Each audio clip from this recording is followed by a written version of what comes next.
Emily was walking through the woods, the beautiful scent of flowers filling her with happiness and bliss. She continued walking, her young 7-year-old mind attempting to pick up everything around her. Her blonde hair was held in a loose braid that thudded lightly against her back whenever she took a step. Her blue eyes glittered with excitement as she saw a small meadow with a beautiful red flower blooming in the middle.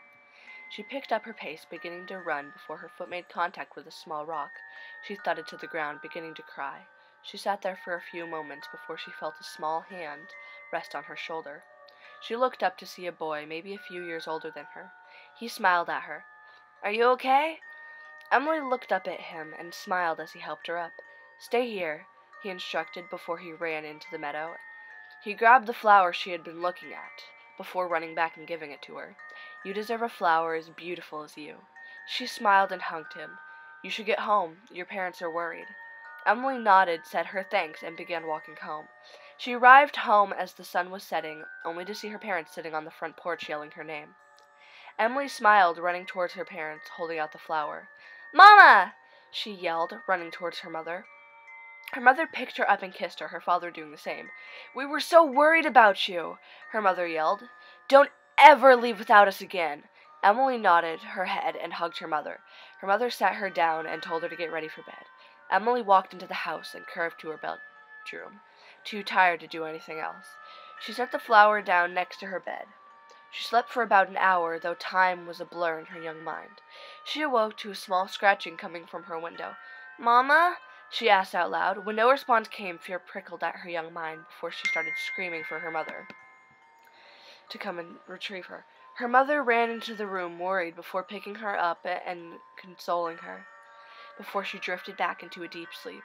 She awoke again to scratching. Fear bit at her as she jumped out of her bed and ran to the window, opening the curtains, but only seeing a branch rubbing lightly against her window.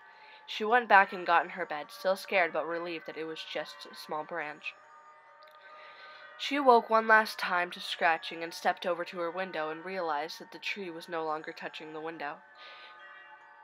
She screamed for her mother, who ran into the room swiftly. Her mother dropped to the floor and screamed. Her father ran into the room after. "What happened?" he yelled, trying to console his wife before he looked at the scene sprawled out in front of him. There was his lovely daughter, covering the room. She was hanging from tacks next to her window on the wall. Her organs spread on the wall, making a picture of the beautiful flower that was on her nightstand.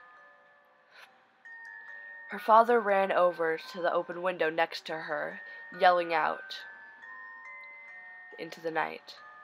But the only thing in sight was the woods across the lawn, where he could have sworn he saw the face of a small boy running towards the woods. That was my reading of Death of Beauty by Nerdy Cat 123. I will leave a link to the story in the description below.